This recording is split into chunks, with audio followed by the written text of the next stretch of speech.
Hello everyone. അപ്പൊ ഞാനിപ്പോ എവിടെ നിൽക്കുന്നതെന്ന് ഏകദേശം കുറച്ച് പേർക്കെങ്കിലും മനസ്സിലായിട്ടുണ്ടാവും ഈ പേര് കണ്ടപ്പോൾ. ശ്രീമുരുക കഫേ. അത് തൃപ്പൂണിത്തറക്കാർക്ക് കുറച്ചുകൂടെ ഫെമിലിയർ ആണ്.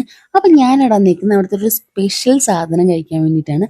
അവിടെ കുറേ ഉണ്ട്, സ്നാക്സ് ഐറ്റംസ് ഒക്കെ കുറേ ഉണ്ട്, അല്ലാത്ത ഫുഡ്സ് ഒക്കെ ഉണ്ട്. പക്ഷെ ഞാൻ വന്നിരിക്കുന്നത് പഴംപൊരിയും ബീഫും കഴിക്കാൻ വേണ്ടിയിട്ടാണ്. അപ്പൊ സാധനം എന്താ, നമ്മുടെ ടേബിളിൽ എത്തിയിട്ടുണ്ട്.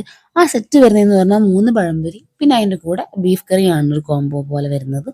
അപ്പം എൻ്റെ പൊന്നു, നല്ല നല്ല ചൂട് ആവി പറക്കുന്ന പഴംപൊരിയും ബീഫുമായിരുന്നു. നല്ല ടേസ്റ്റാണ്, എനിക്ക് ഭയങ്കര ഇഷ്ടമാണ്. അപ്പം ഞാൻ ഇത് മുന്നേ കഴിച്ചിട്ടുണ്ട്. അപ്പം എൻ്റെ അഖിചേച്ചിയാണ് എന്നെ ഇവിടെ ആദ്യമായിട്ട് കൊണ്ടുവന്നിട്ട് ഞാൻ ഇത് ട്രൈ ചെയ്ത് നോക്കുന്നത്. അന്നോട്ട് എൻ്റെ ഫേവറേറ്റ് ആണ്. അപ്പോൾ ഇത് കഴിക്കുന്നതിനിടെ ചേച്ചി വിളിച്ചിട്ടുണ്ടായിരുന്നു. അപ്പോൾ വിളിച്ചിട്ട് കുറച്ച് നേരം കഥയൊക്കെ പറഞ്ഞിരുന്നു. അത് കഴിഞ്ഞ് ഇത് ഫുൾ ഞാൻ കംപ്ലീറ്റ് ചെയ്തിട്ടുണ്ട്. നല്ല ടേസ്റ്റ് ഉണ്ട് ഗൈസ്. അപ്പോൾ എല്ലാവരും പോയി ഒന്ന് ട്രൈ ചെയ്ത് നോക്ക് ജസ്റ്റ്. പിന്നെ ഞാൻ അതിൻ്റെ കൂടെ തന്നെ ഒരു കോഫിക്ക് വാങ്ങിച്ചു കൊടുത്തിട്ടുണ്ടായിരുന്നു. അപ്പോൾ അത്രേ ഉള്ളൂ ഇന്നത്തെ വീഡിയോ. എല്ലാവരും പോയി കഴിക്കട്ടാ. അപ്പോൾ ടാറ്റാ ബൈ.